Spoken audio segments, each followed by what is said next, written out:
Udah kelihatan? Udah. Oke. Selamat pagi Ibu Silvi dan teman-teman semua.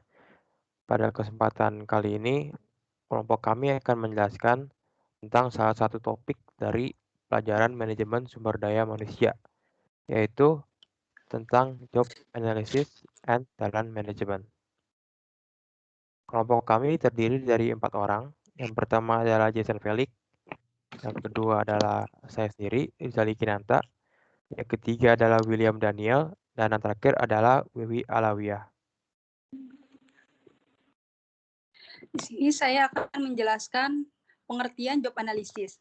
Job analysis atau analisis pekerjaan merupakan sebuah prosedur atau proses untuk menentukan tugas sesuai dengan jenis pekerjaannya yang harus dikerjakan. Dengan kata lain, melalui job analysis, seseorang bisa ditempatkan pada posisi yang paling tepat.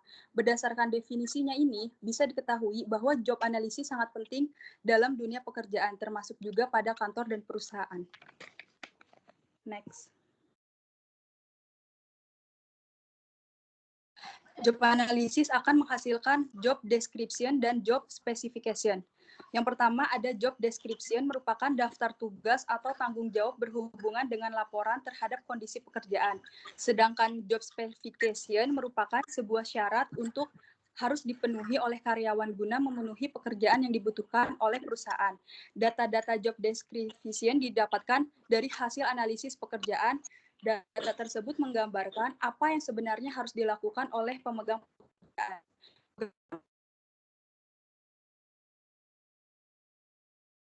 Specification merupakan alat penting dalam proses rekrut. Spesifikasi pekerjaan yang jelas membantu petugas rekrutmen dalam menentukan kandidat yang tepat. Next.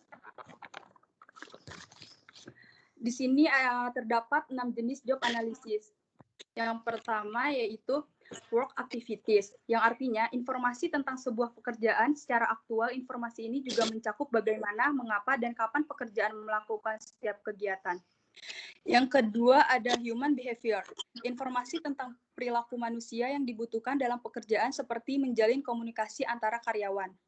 Yang ketiga ada informasi mengenai alat yang digunakan, yaitu informasi yang digunakan untuk menangani bahan yang diproses serta pengetahuan hukum dan layanan yang diberikan.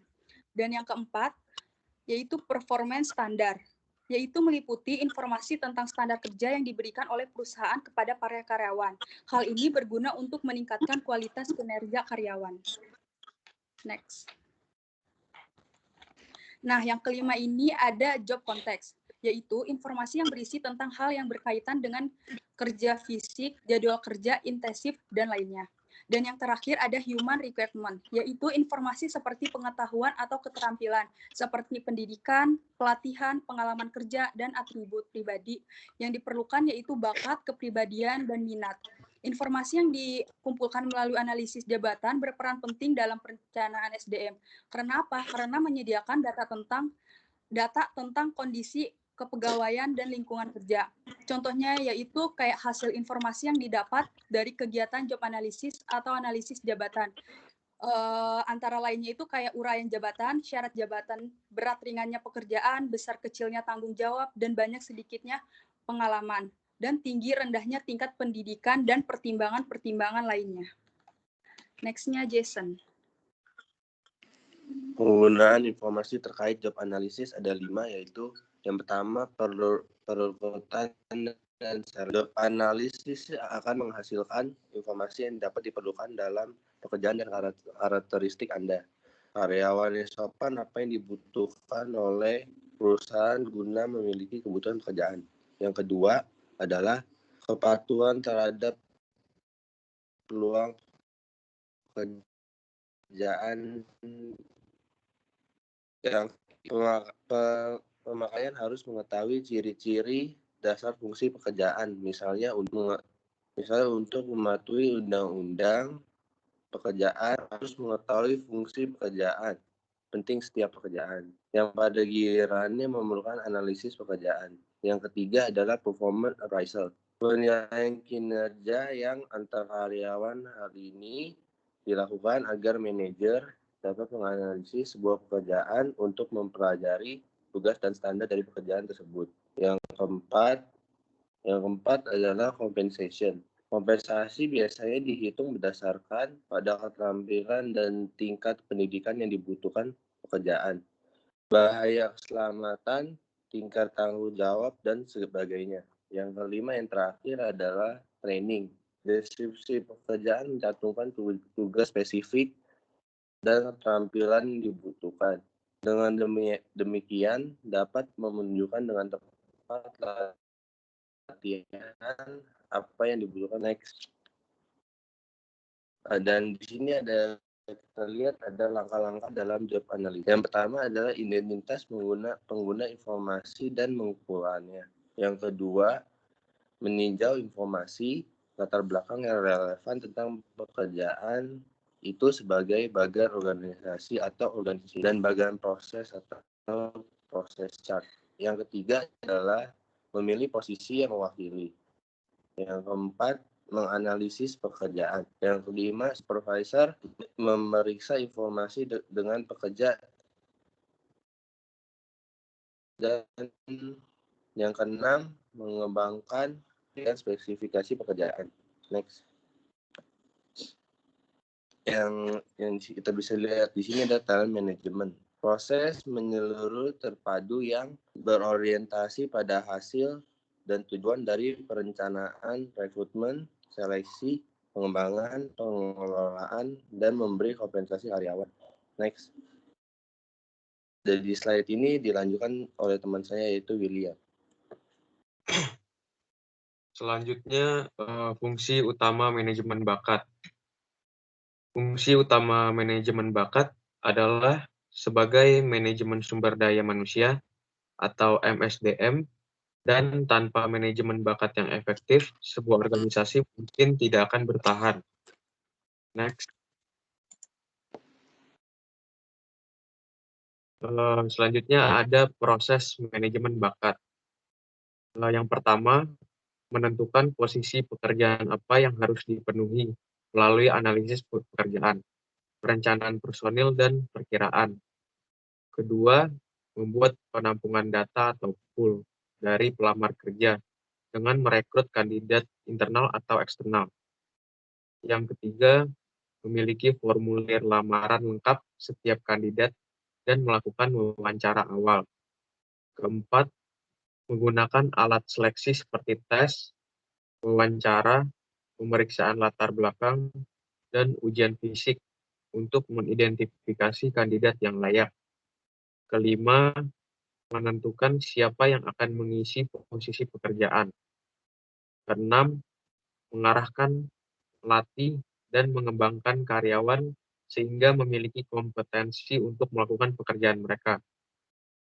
Ketujuh, menilai karyawan dalam melakukan pekerjaannya. Kedelapan, mengkompensasi atau menggaji untuk mempertahankan motivasi karyawan. Next. Selanjutnya, menulis deskripsi pekerjaan. Informasi ini digunakan untuk menuliskan spesifikasi pekerjaan. Informasi ini mencantumkan pengetahuan, kemampuan, dan keterampilan yang dibutuhkan untuk melakukan pekerjaan dengan memuaskan. Next. Selanjutnya ada proses manajemen bakat. Yang pertama, menentukan posisi pekerjaan apa yang harus dipenuhi atau lowong. Kedua, membuat penampungan data atau pool. Ketiga, memiliki formulir lamaran lengkap kandidat dan melakukan wawancara awal. Keempat, menggunakan alat seleksi seperti tes, wawancara, pemeriksaan latar belakang, dan ujian fisik. Kelima, menentukan siapa yang akan mengisi posisi pekerjaan. Keenam, mengarahkan, melatih, dan mengembangkan karyawan sehingga memiliki kompetensi untuk melakukan pekerjaan mereka. Ketujuh, menilai karyawan dan melakukan pekerjaannya. Kedelapan, mengkompensasi atau menggaji untuk mempertahankan motivasi karyawan. Selanjutnya akan dibahas oleh Rizaldi. Oke, selanjutnya adalah tentang meningkatkan kinerja karyawan melalui HRIS atau kepanjangannya adalah Human Resource Information System, di mana dalam HRIS ini adalah penggabungan antara manajemen sumber daya manusia dengan teknologi informasi. Tujuannya adalah untuk memudahkan penggunanya, di mana dalam kasus ini penggunanya adalah manajer sumber daya manusia untuk melakukan penyimpanan data secara digital. Dengan penyimpanan data digital ini, maka jelas akan sangat memudahkan para manajer, karena tidak memerlukan space atau tempat yang cukup besar seperti pada saat zaman dahulu atau saat tradisional untuk menyimpan data-data dari karyawannya atau sumber daya manusianya. Tapi dengan HRIS ini, maka manajer hanya perlu menginput datanya ke dalam sistem, dan sistem itu yang akan menyimpan. Dan itu akan sangat-sangat mengurangi space atau tempat yang diperlukan untuk menyimpan data. Dan juga ini memudahkan para manajer sumber daya manusia untuk mengaksesnya. Seperti contohnya, pada saat sebelum menggunakan HRIS ini atau Human Resource Information System ini, para manajer harus melakukan pengecekan data dari karyawan itu. Mungkin jika ditaruh atau diletakkan di lantai 11 di perusahaan, maka tidak fleksibel. Para manajer harus ke lantai 11 untuk mengecek datanya. Tapi dengan menggunakan HRIS ini, maka bisa dengan menggunakan perangkat yang diberikan oleh perusahaan, dengan laptop yang diberikan perusahaan untuk mengurusi tentang HRIS ini atau karyawan ini, sehingga aksesnya bisa lebih fleksibel di mana saja dan kapan saja, karena tidak perlu terpaku pada lokasi penyimpanan data yang seperti di lantai 11 tadi, contoh tadi.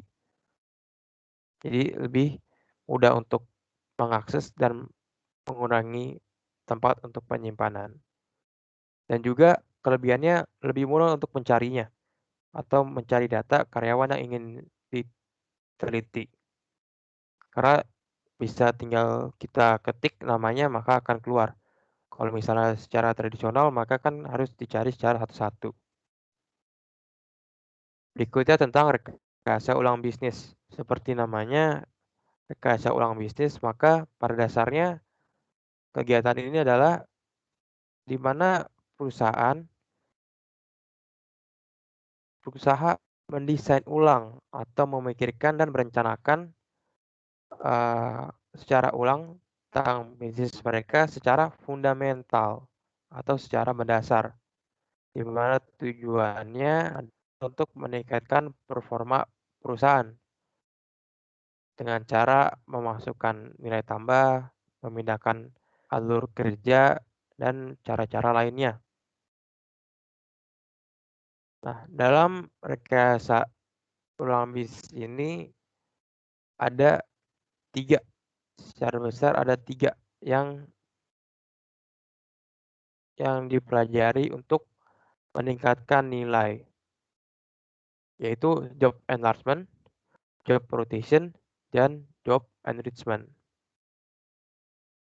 Job enlargement dan enrichment ini agak mirip ya secara penulisan, dan arti juga sebenarnya tidak terlalu jauh. Maka itu dipisahkan dan ditaruh pemisahnya job rotation. Ini untuk memudahkan supaya tidak terbalik-balik. Nah, untuk job enlargement ini adalah menambahkan nilai bagi karyawan atau sumber daya manusia dengan cara penambahan tugas atau pekerjaan. Dan peningkatan disertai juga dengan peningkatan kewenangan. Untuk secara atau pengertiannya kenapa penambahan pekerjaan dan kewenangan ini bisa memberikan penambahan nilai. Nah, secara mudahnya adalah ketika seseorang diberikan pekerjaan atau penambahan pekerjaan, maka orang itu bisa dibilang akan menjadi semakin ahli karena sudah melatih berbagai kasus di pekerjaannya.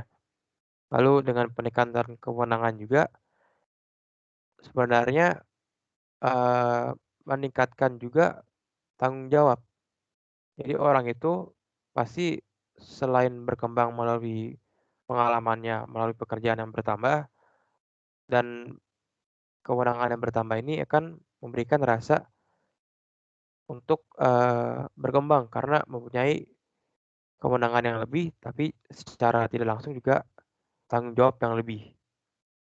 Maka dengan itu akan menambahkan nilai bagi karyawannya. Lalu yang kedua adalah job rotation atau dalam, bahasa Indonesia pertukaran pekerjaan. Eee, Tidak jauh dari namanya job rotation, pengertiannya adalah di mana perusahaan melakukan pertukaran atau pemindahan sumber daya manusia dari divisi A ke divisi B, atau divisi yang satu ke divisi yang lainnya, dengan tujuan untuk mengembangkan karyawan atau sumber daya manusia tersebut. Tetapi perlu diperhatikan tidak semua karyawan akan, bisa melakukan job rotation, karena ini terhubung atau bisa, mengetahui karyawan yang bisa dapat kesempatan ini melalui, eee, tadi. Karena dengan HRIS kita bisa melihat manakah karyawan atau, pegawai yang memiliki potensi di bidang lain, supaya bisa dikembangkan di bidang lain tersebut, sehingga, pegawai tersebut mempunyai nilai yang meningkat dari sebelumnya. Tujuan lainnya adalah, sebagai jembatan, karena sebagai contohnya, misalkan saya bekerja di divisi marketing. Saya mempunyai sedikit ilmu tentang bidang finance dan perusahaan melihat saya mempunyai potensi dalam maka perusahaan, pekerjaan atau penukaran pemindahan pekerjaan dari marketing ke bidang finance. Saya mendapatkan ilmu baru di finance, tapi saya tetap membawa ilmu dari marketing. Nah, menjadi jembatannya adalah ketika saya membawa ilmu marketing dan pindah ke finance, karena kan kita tahu banyak, sekali pertentangan atau kadang permusuhan, seperti permusuhan lah dalam finance dan marketing, di mana marketing memerlukan dana untuk melakukan penjualan, tapi finance juga harus mengatur keuangan untuk, supaya tidak terjadi kerugian. Saya pindah ini saya jadi bisa memberitahukan atau membantu pihak finance supaya apa sebenarnya yang paling perlu supaya bisa diperhitungkan di bidang finance, di divisi finance. Dan ketika suatu hari saya dipindahkan lagi ke bidang marketing, saya juga tahu, apa saja yang perlu dipikirkan oleh finance sehingga saya bisa mengurangi melakukan marketing efektif dan itu juga akan menaikkan kinerja dari saya dan itu akan meningkatkan performa perusahaan juga atau menambah nilai perusahaan. Lalu yang terakhir adalah job enrichment adalah penambahan kualitas yang lebih mengacu kepada, pengembangan secara vertikal. Untuk lebih mudahnya adalah, sebagai contoh misalkan, Ibu Silvi mempunyai 3 perusahaan. Yang pertama adalah perusahaan peternakan sapi, yang kedua perusahaan bakso, dan ketiga restoran bakso. Saya bekerja di restoran bakso. Tapi Ibu Silvi melihat saya mempunyai potensi lebih dari perhitungan tentang jumlah bakso yang terjual, mangkok bakso yang terjual. Maka Ibu Silvi akan memindahkan saya ke perusahaan baksonya ini. Dan saya mungkin akan dipindahkan lagi ke perusahaan peternakan sapi. Jadi maksudnya vertikal adalah dalam satu bidang yang terkait, di mana nilainya itu bukan yang meluas secara lebar, tapi lebih kepada vertikal atau dari atas ke bawah, bawah ke atas. Yang terakhir adalah metode pengumpulan data job analysis untuk job analysis. Yang pertama adalah wawancara. Wawancara sudah tidak asing lagi pasti bagi kita. Wawancara itu adalah di mana penguji akan melakukan tanya jawab dengan calon yang diujinya atau targetnya. Wawancara ini terdiri dari dua, yang formal dan tidak formal. Adalah mungkin bisa secara saat berbincang sehari-hari atau saat bertemu berbicara gitu. Tapi yang formal digunakan jadwal dan janji seperti itu. Adalah kuesioner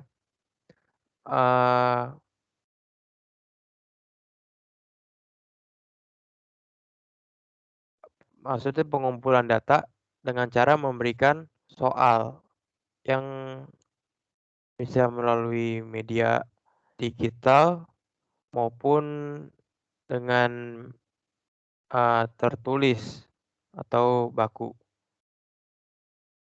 Nah, lalu yang ketiga adalah pengamatan atau observasi. Di mana dalam observasi ini pengamatan atau pengumpulan data dikumpulkan dengan waktu yang tertentu yang biasanya relatif cukup lama karena harus mengamati secara keseluruhan. Tidak melakukan interaksi secara langsung tapi lebih kepada melihat gerak-gerik atau perilaku dari target tersebut. Yang keempat adalah catatan harian pekerjaan. Catatan harian pekerjaan ini sebenarnya seperti data kegiatan yang dilakukan oleh pekerja pada hari itu. Bisa juga disebut sebagai log pekerja. Dari situ kita bisa melihat apa yang mereka kerjakan pada hari itu, pekerjaan apa yang mereka selesaikan atau yang tidak selesai. Lalu yang berikut adalah teknik analisis pekerjaan kuantitatif. Ini hampir sama seperti kuesioner, tapi ini lebih spesifik untuk mengukur kemampuan dari target atau orang yang mengisi kuesioner tersebut. Lalu yang terakhir adalah metode analisis elektronik. Mungkin ini bisa dibilang sebagai salah satu metode yang paling baru dalam pengumpulan data. Karena dalam metode analisis elektronik ini tidak dilakukan wawancara atau kuesioner atau apapun secara langsung. Yang dilakukan adalah melihat media sosial, melihat website, jadi lebih kepada elektronik seperti hal-hal tersebut. Sekian presentasi kami tentang job analysis dan terima kasih.